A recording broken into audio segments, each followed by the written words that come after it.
Professors, students, participants, it's a great pleasure to welcome you all on behalf of Çankaya University. Before we start, I would like to make an announcement. This conference will be accessed on both the Zoom platform and on the YouTube channel of Çankaya University. There will be simultaneous translation into Turkish on the Zoom platform. So to listen to it in English or Turkish, please click the language icon on the right bottom corner of your screen. Those watching the lecture on YouTube will listen to it only in English. Once again, welcome. This year, we are celebrating the 25th anniversary of our university with a series of lectures, and I would like to express our gratitude to Professor Badrul for accepting our invitation to be a part of this event. Professor Badrul is the president of Macquarie Education. He is the founding director of Educational Technology Graduate Cohort Programs at the University of Texas and the George Washington University. Professor Han coined the phrase web-based instruction with his 1997 best-selling web-based instruction book, which paved the way for the new field of e-learning. Recognized as the founder of modern e-learning by 2014 NATO e-learning forum, he was inducted into the United States Distance Learning Association Hall of Fame.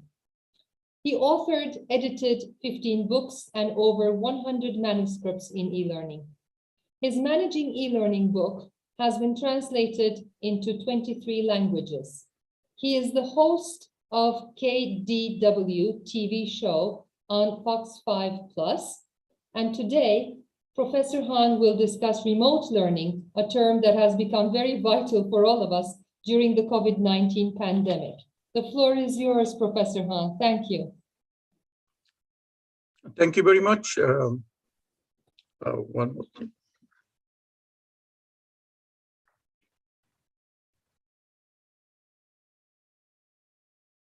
Okay, can you hear me?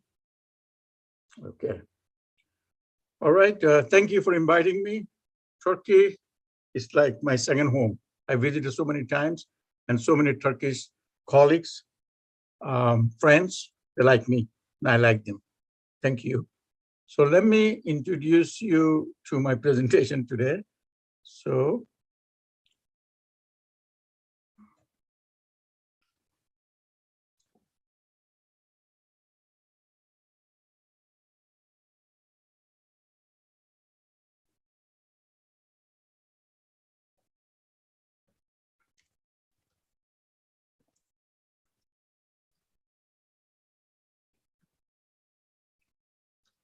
okay, I congratulate Çankaya University for its 25th anniversary. And thank you all. Such a well-known university and well-established. And it is a great pleasure for me to speak what's happening in the world of education and technology in your 25th anniversary. And so congratulations to the rector, the founder, the faculty members, students of Çankaya University. Inshallah, sometime, if there is a near future, if I could visit Turkey again, maybe I'll visit your campus. And my English is not very good because I am originally from Bangladesh. So I came to the United States in 1981. So I have to speak to a borrowed language, which is English, which I'm not very good at. So those of you who are listening to me in Turkish, and I hope translation will be close to what I mean. But anyway, welcome to today's presentation and congratulations to Çankaya University. And as you can see, the presentation that I need to go back and show you the presentation again.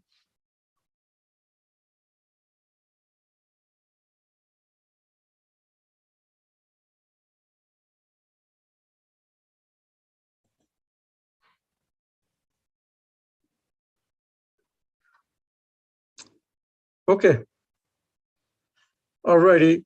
So congratulations to Çankaya University for 25th anniversary. Let me congratulate all the faculty members and the students of the Çankaya University. And today, as it says, I'm going to talk about new normal learning framework. And as you can see on the screen, and this framework appears, and also my Turkish is not very good, but my friend Buket helped me to get them in Turkish language. So having said that, that makes a little bit easier for the translator. So now let me begin. So as you know, because of COVID, things have changed. If you were in the world in 2018 or 2019, and you went back to space,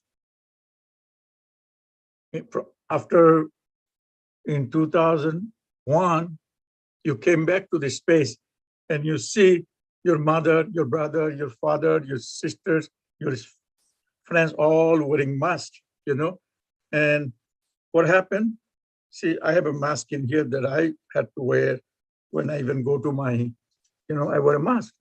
So this is how life has changed. So definitely COVID-19 has changed our life. It has changed our business, our education system, all aspects of our lives. And I did a search on Google.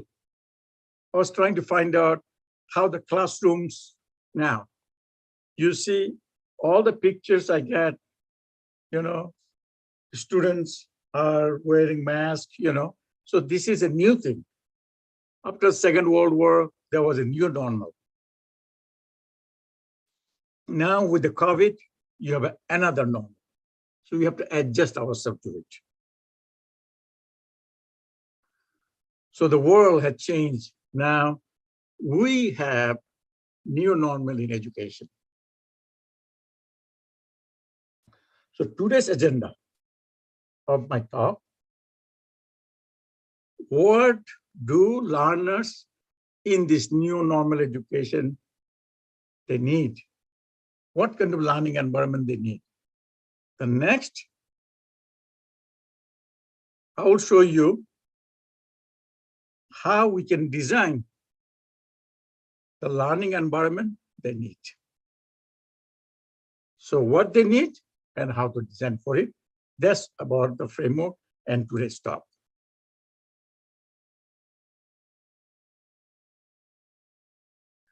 So you see in the new normal, this is what the characteristics of the learners need. We did the webinar with, students, faculty members from all over the world. And what I found from their discussion, they want these characteristics. I'll be talking about it, these are the characteristics of the learning environment they need and they want. And I'm going to talk about how we can provide, nice, beautiful, meaningful way to design that kind of learning system they need.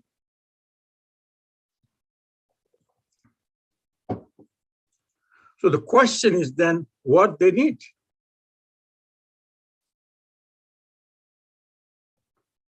What kind of learning environment they need, the learners need in this new normal. So they need this. They need interactive, engaging, device independent, usable. Let me run.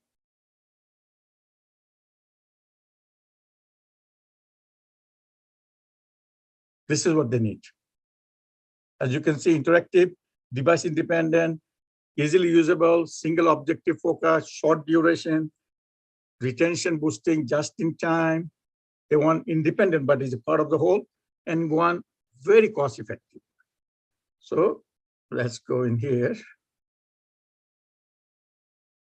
So as I said, the characteristics of the learning environment they need is this blue one that I showed.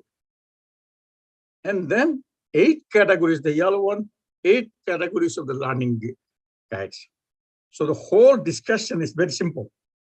It is what they need and how can we design based on our research. So I call this one is the new normal, is a blended learning. Blended learning is going to be the one is going to be dominating in this new normal.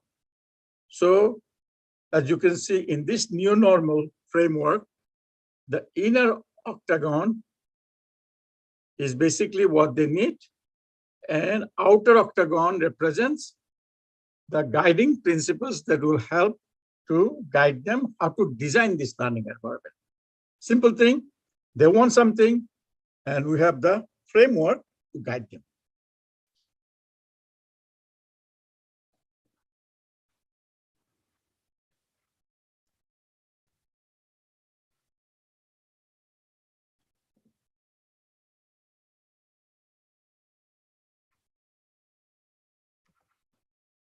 So let me explain a little bit here. For the interactive, they want their learning materials must be very interactive, engaging, and they want device independent, meaning that they can use it in the laptop or the smartphone, or they can use any devices.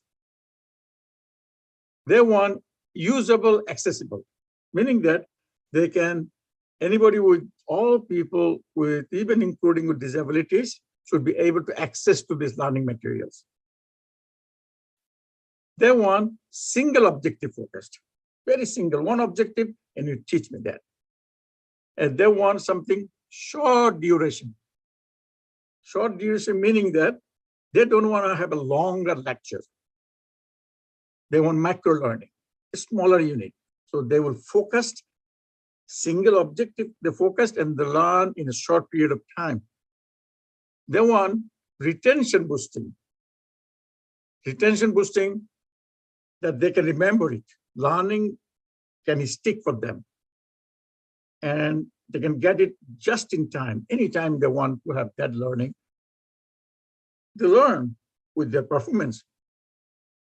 Independent, but a part of the whole. See, a smaller unit of instruction, but is a part of the whole course.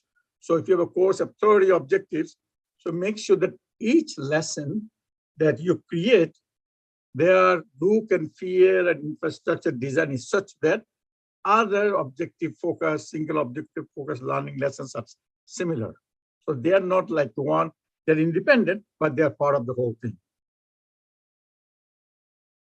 And they must be cost effective. They want something cost effective, efficient. So these are the characteristics they want. And now we want to talk about actually what this all means. When I was a professor at the University of Texas, then I was thinking in my book, this is one of the best-selling book called Web-Based Instruction. This book came out and people are asking me how, this is 96. They were asking me, how can they design online learning? But they never used it before. So I thought of sending one of my students to Amazon forest, and she will only have a computer. And how can I teach him a course called instructional design? So I've been thinking many issues. She'll be talking about where my teacher at, where is my library, how I can connect, how I can interact with my fellow classmates. So all these issues. So I created this octagonal framework, which includes pedagogical, means that deals with learning and teaching. They thought about technological. Technological deals with learning, technology, hardware, software, infrastructure. And they wanted to know about the interface design, because only thing they have in the laptop, they see the screen, how they interact for learning. So interface design is becoming very concerned for them. They wanted to know about the evaluation, because if I'm teaching face-to-face, my students evaluate my instruction, instructor evaluation. For here, we have to do the student assessment, learner assessment.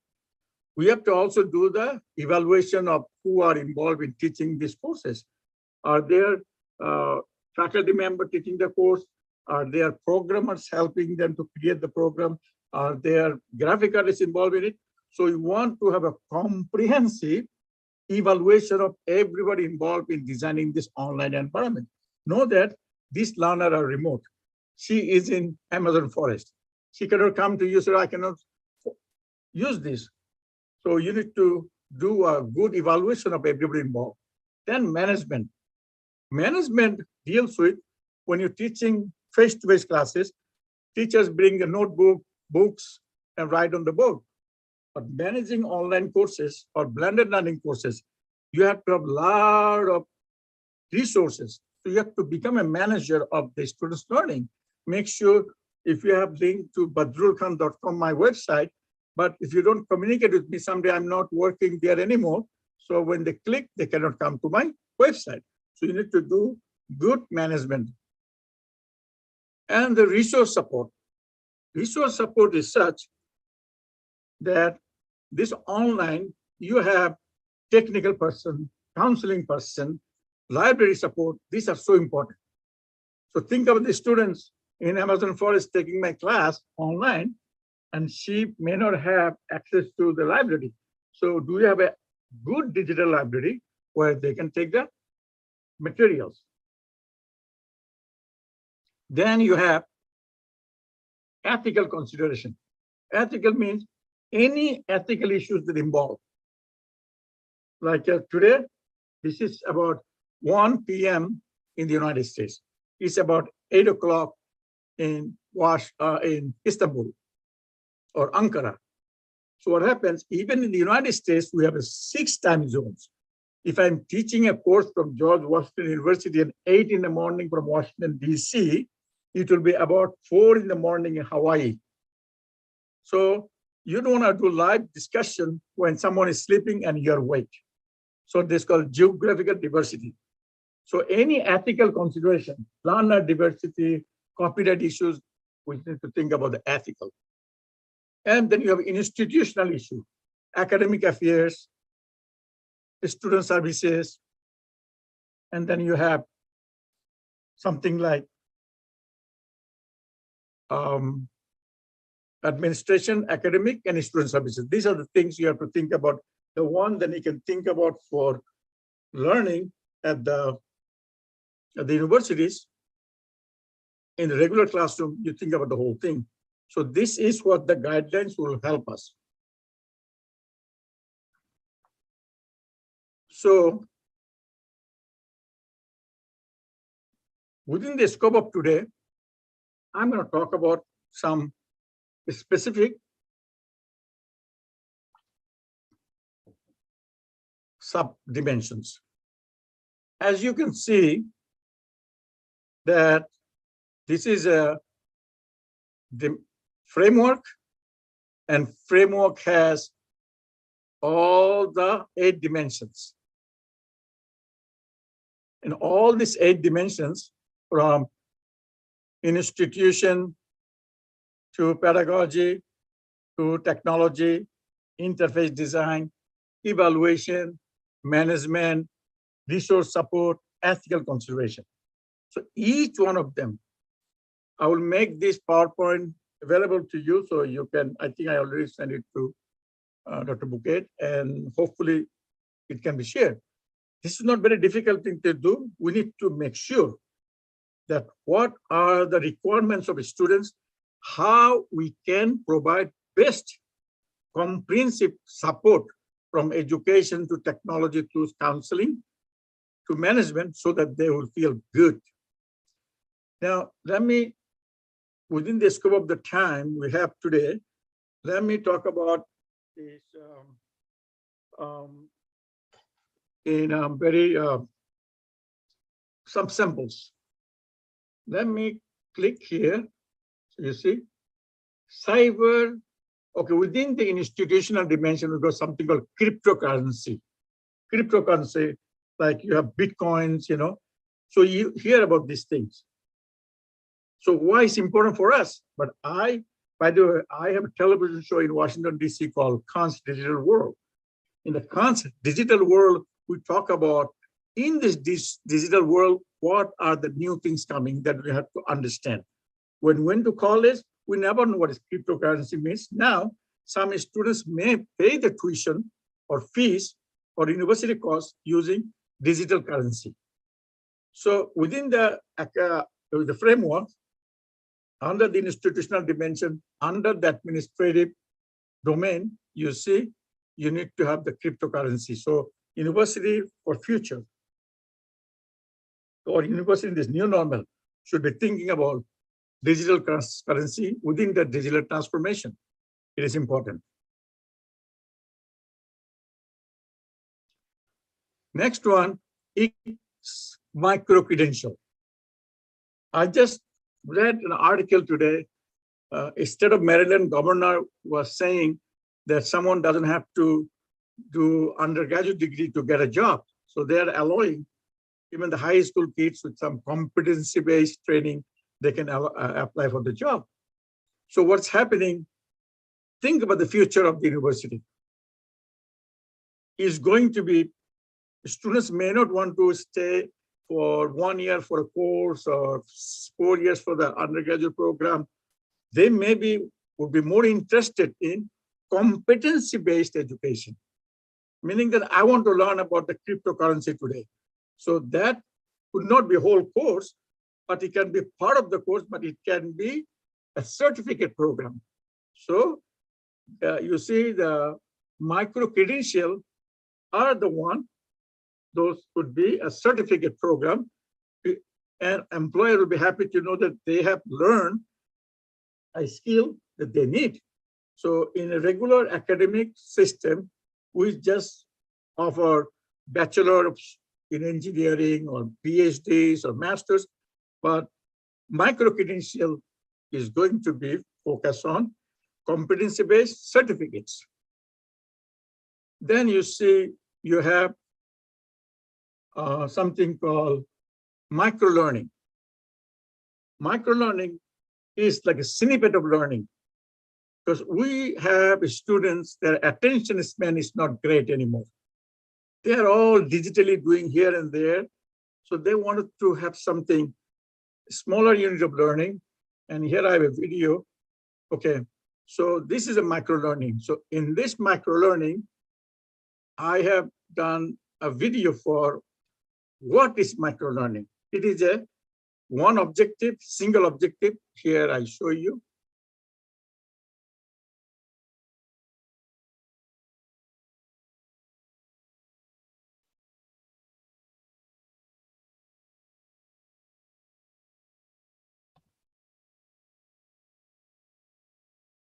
I'm going to fix it. Okay. We need to I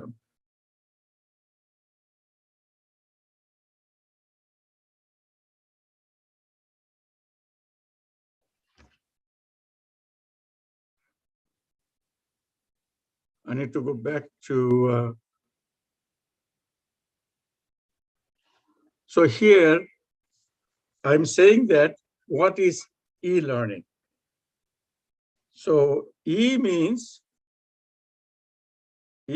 all electronic devices.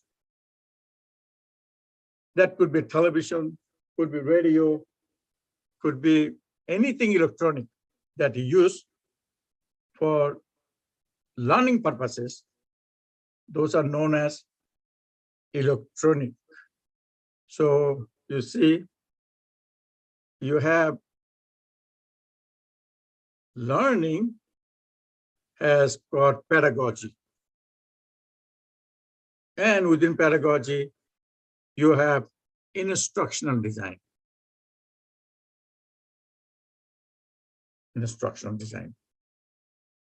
So when you combine this e-learning, e and learning together, and you create a framework for e-learning.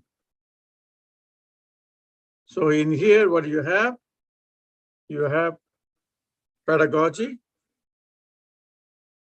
and technology together create e-learning. So let me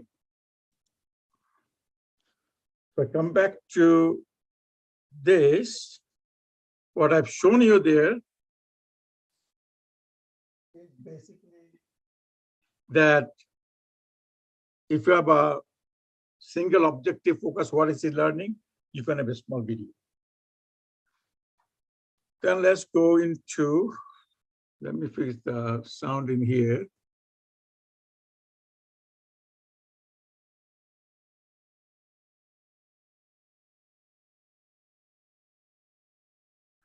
So next is blended learning.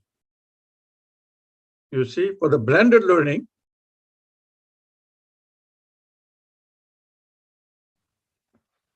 I was in Palestine and was talking to a class, and this is my face-to-face class.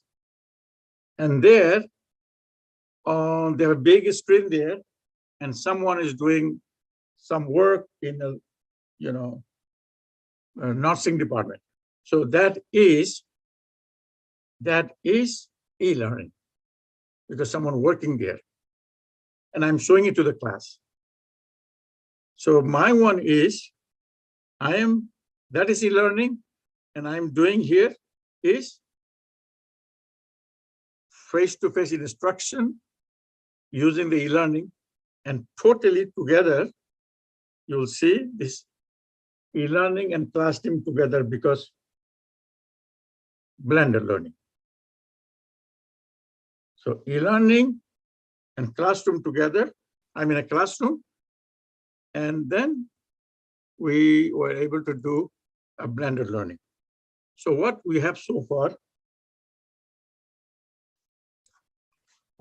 now if you have to do, then something came up today, it's called, very good article, it's called Metaverse. A friend of mine from Chulalongkorn University in Thailand wrote this article about the metaverse, artificial intelligence, augmented reality.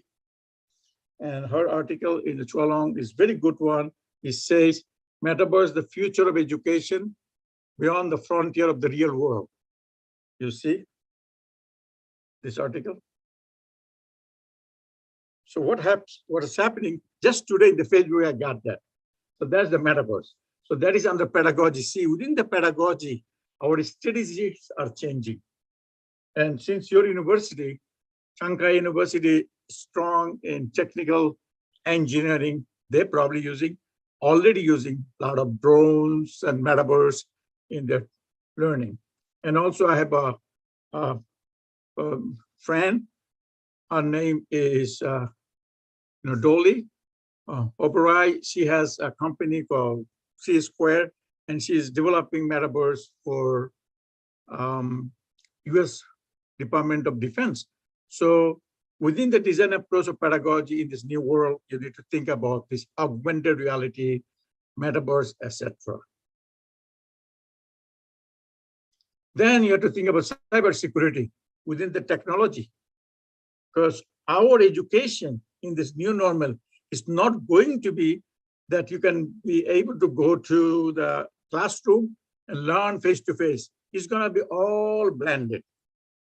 As the world is changing, today is pandemic, next day is a war, all this together, we need to prepare ourselves strong cyber security for our educational transactions.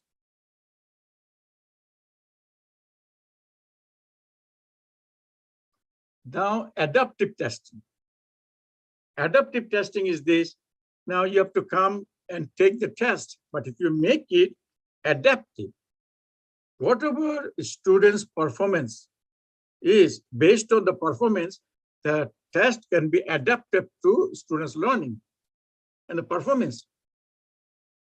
Someone may be taking the test for 1 hour and someone maybe can finish it in 15 minutes, because adaptive testing is such, if you have 3 types of question in one domain, very difficult, mediocre, and easy question. If you give them the easy question, they pass. You give them the harder question, they pass. You give them the hardest question. But what if you give the hardest question within one domain? He passed that. That means you don't have to give any question from that domain anymore. So you have 10 domains to teach. And if you score high score in every domain with a difficult question, so he'll be out soon. So it is artificial intelligence that we have to use to make the learning adaptive. At the same time, we have to make the testing also adaptive. It saves money, saves time, and it's also efficient. By the way, not all education can be adaptive, use adaptive testing, but it depends on whatever you can. But you have to think about this new normal.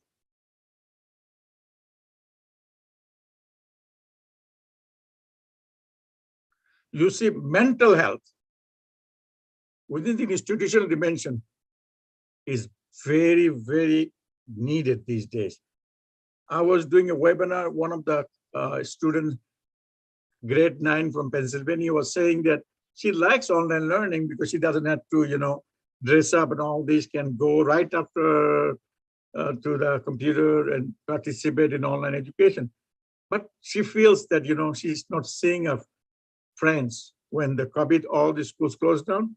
So that is like mentally she wasn't happy. So mental health should be a concern for every educational institutions. They should have guiding counselors, they have it, I know, but they should have counselors who can provide them mental health services. So I call for mental health services for all educational institutions in all countries in the world.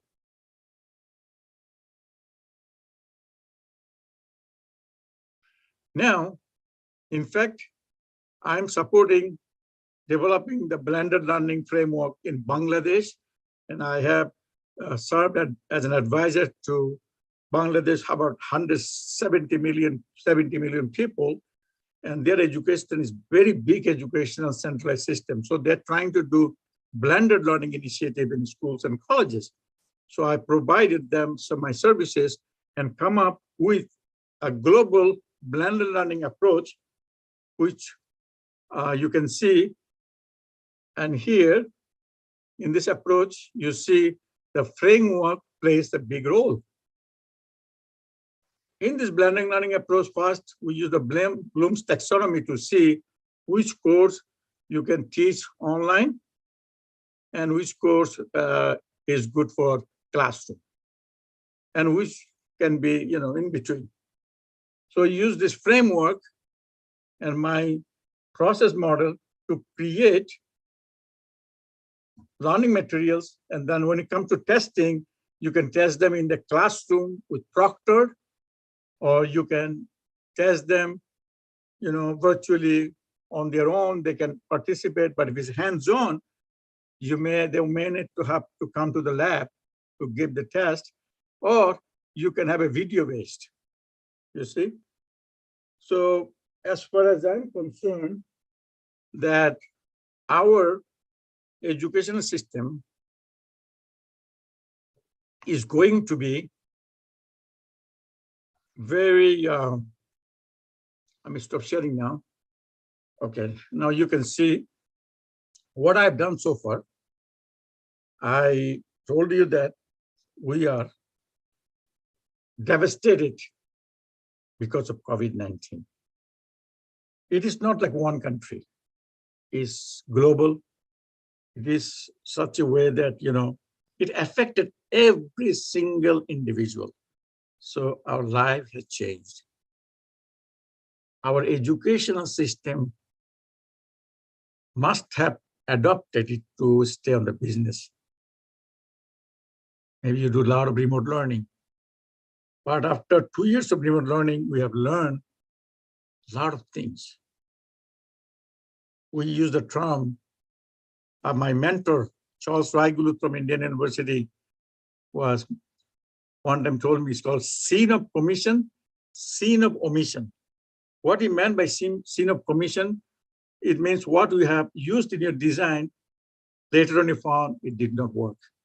Scene of omission is something you totally omitted, you did not even think about, but later on you found it's working. So I would appreciate all instructional designers, all individuals involved in developing online blended learning, instruction for the classes. Please think about what you have to do to make a big difference in your students' learning. What you have done, you found it's not working. What have you learned that you can introduce into this new learning the students will be benefited? If you are not addressing issues most needed for your students, then you are not in the right business, because there are a lot of opportunities for the students to learn. And I have done a book called, this is my book on MOOCs. This was a bestseller also award. And we talk about massive online courses. Many countries have this, that they can take it. So why they come to your school, your college, if they have the free courses. And then there's another book came out, with the framework for flexible learning. I talked about that in 2006, 2007. How many people pay attention to this? I don't know. But now everything they need flexible. Then I talk about data analytics, that you need to get enough information of your students. This is my another book. This is also award-winning book. Another book just came out, it's called Micro Learning. This is a bestseller, so, okay, based on my framework. And see, there's another book that I work with. There are 18 countries from the world have shared their information and knowledge about online learning. And 3 professors from Palestine, Al-Nazar University, Dr. Zuhair, Dr. Al-Funeh, and Dr. Sohail. They work with me on that book. So you see, it's all about what we have today that worked, but what can we do that will be very beneficial for our learners. And I am finished, and I will be able to take questions if you allow me to. Thank you very much. And for that reason, I need to go back to my slide and say something in here that, okay, we have Turkish book coming out soon, will be published by Let in RD, which is like, you know, we have Professor Meltem and Dr. Adnan is working with me to, I don't see that I can see it. Hold on, let me share this. And we have to also learn how to use this Zoom. Sometimes we forget to interchange. So you see a book in Turkish is coming soon. And this book, we will cover many things that I talk about today. And information about the book would be in let and rnd.org. And Professor Meltem and Dr. Adnan is translating it. And we have so many people in Turkey, they know me, I know them personally, because I was in Eskişehir in 1999, I believe.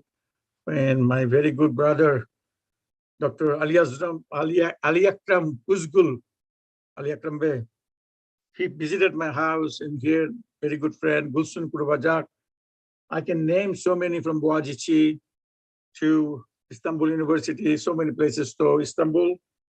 And I never been to Ankara, but I did give a tele-talk for the TED Ankara, TED Ankara, with the teachers.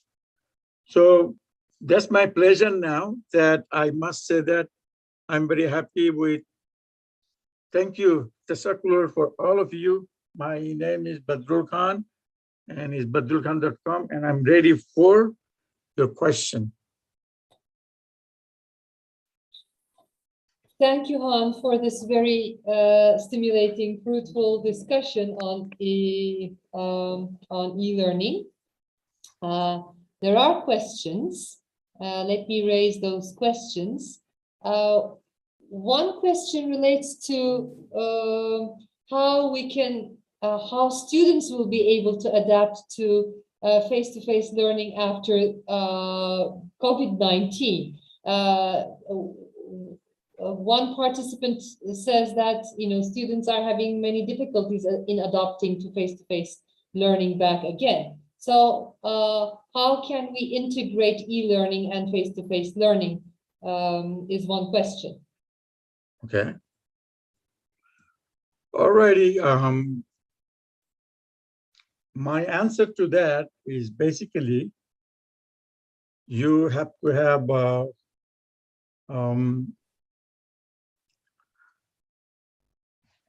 I'm adjusting my camera here so I can see myself. Okay. So I'm gonna just do this. Okay. So that is the planning is needed. It should be seamless integration, meaning that could I come to this class and everything I see my peers, my classmates, tomorrow, another lesson I've got to go to online. I don't see anyone. So, and next day I come to the class, I see my friend again. So we need to make sure there's diversity. This thing, like there should not be any wall between online and face-to-face. It is learning, but you're using it device independent. Remember that you learn it, whatever format is available. Sometime in laptop, sometime in your cell phone, and sometime in the classroom. But the learning should be designed if they follow my octagonal framework.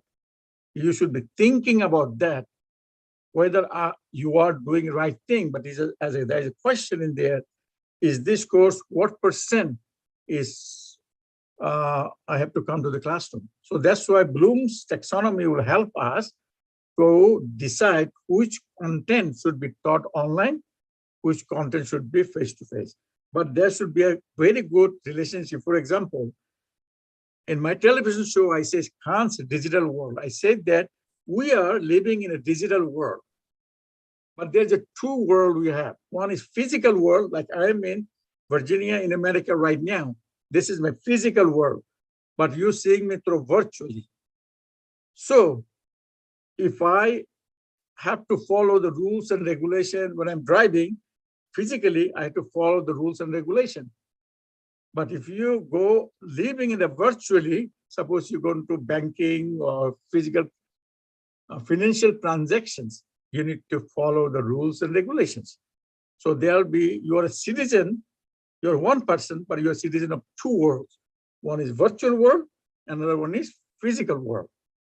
So in the classroom, when you're taking online, you're a virtual student. But you come to the class, you're a physical student. So it's called digital, physical and digital. So in a structure, in instructional designer, do need to understand there is a big gap. You're going somewhere, there's a big gap, you might fall in the cracks. At the Harvard University, they use something called flipped classroom. They watch the videos and everything online, but in the classroom, they do more discussions. So you have to make a connection so that the students don't come and see that there's a crack in between. There should be a seamless integration. Okay, thank you so much. Another question says that considering the worries in the industry to continue online learning after the pandemic bears some risks. For instance, graduates can be eliminated in the job interviews. So the participant asks what you would suggest to break or ease this reluctance. Extremely good question, very good one.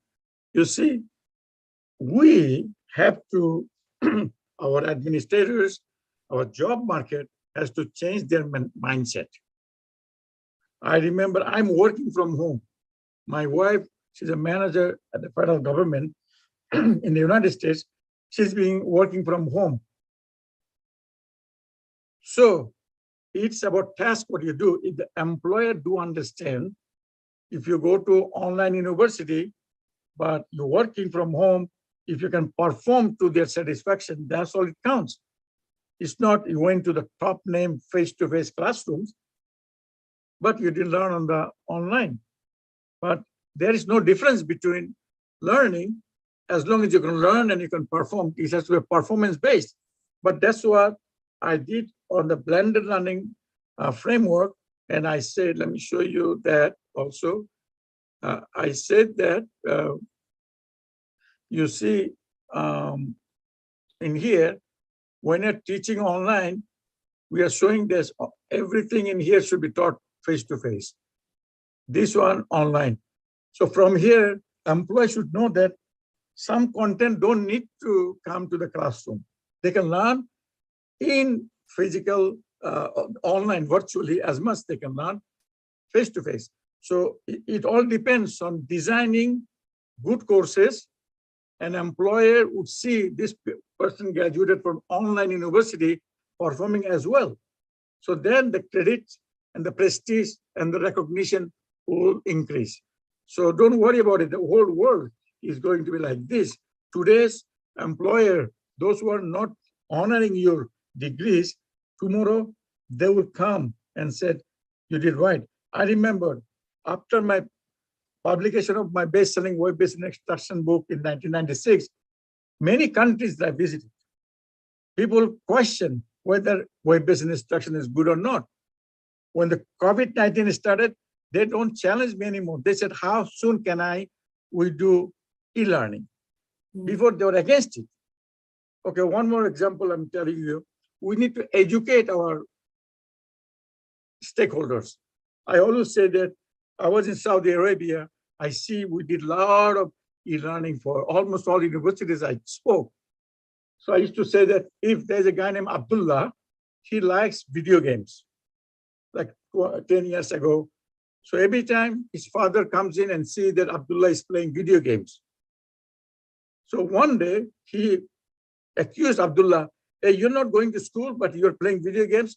Abdullah says, Father, I don't have to go to school because on Wednesday, my teacher told me I can stay home and I can learn using my computer, like a video game-based learning. You see, like metaverse, artificial intelligence. So his father said, okay. So what happens if the schools or universities, if they don't let their stakeholders, the community members, the parents, the employers know what has the world changed to, how technology transformation is helping people to learn using technology, then they will never get it. If you didn't go to work or if you did not go to school, then you did not learn. That mentality, that paradigm shift, they have to jump out of this mindset, come to a new realization. Now think about this today. Those who wanted hire you, but some of those companies let their employees work from home. And there is a tendency that they don't want to use too many real estate anymore. They're going to make blended workforce. They can work from home, work from workplace. If that's the case, we as an educator, we as a university administrators, we need to tell the world life has changed. We are no longer in the industrial age era. We are in a digital transformation age. We are dual citizen. One is virtual citizen, another one we are physical citizen. So we will do our job the way the world wants. Nowadays, you can wear your suit. By the way, this suit is from Turkey. I have so many suits, several suits from Turkey. I love Turkey. And because I had the hareke carpet in my home. You know, I went to Gulsun drove me to wear this place in Bursa. And then I got the carpet hareke in my living room. It's very beautiful. So what I'm saying that if I want to order another carpet, so I can have virtually tell the person making it, I can see it. So then later on, I can go and, you know, I can also help her design. I want this kind of flower. So the world has become so much now. I'm in here in my home in Virginia, but I'm talking to you. I'm talking to you virtually. Am I missing anything? Or are you missing anything?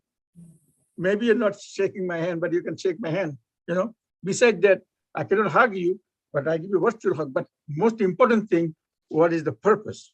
You see? So you, universities all over the world, their public relations should educate their stakeholders, community they serve, that we are introducing these kind of courses, this kind of technology-based learning in our courses. So they would understand, because you are actually doing better things than going to those schools. Thank you. Okay.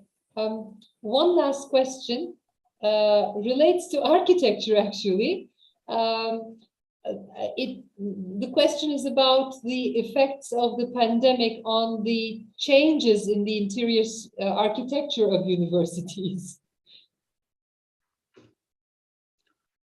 Well, you mean the university architecture, meaning that what the buildings? Yeah, how would the interior design probably, I don't know, how the interior design of the universities will change with the effects of the pandemic? Well, I mean, design will change in a way. First of all, who are the customers, the learners? Mm-hmm. What learners need? All of them will have a cell phone or their watch. They just want to have an interactivity network, you know. So university have a very high connectivity. Mm-hmm. So if they're coming to the class, this is I cannot come to the class right now, but I'm in the other room. But he or she should be able to connect to that class. So the architectural layout for the university must be more good use of space when it comes to learning. Mm-hmm. Do you need huge lab? But you do need a big field, because I love playing games, you know. Let the students have fun. So I do a lot of gardening. I have a Kant's garden in my home. I go to the gardening, you have a difficult question, I go and, you know, doing some little bit of gardening. So that helps. So I think, but if I need to learn, it's in my cell phone, I can get it right away, you see? So that means I always say that universities do not invest on brick and mortar architecture, invest on digital infrastructure, make the world digitally so reachable, accessible to your courses. That is going to be happening. See, if a student is going to a job market, showing some robotics working or not, he can just go to the cell phone or, you know, his device and say, oh, here is my university has this, and he can bring it up, maybe bringing up some kind of avatars to say that this is my project. You can see the whole world is going to be so digitally transformed, so that you no longer have to really think about going back to old way. And architecture of the university design, I hope professors and thinkers in architecture should be thinking about making university as if the provider of promoting learning versus making a beautiful room so that they can have beautiful stay for the time being. But the learning, to learn, how can you make it so learnable?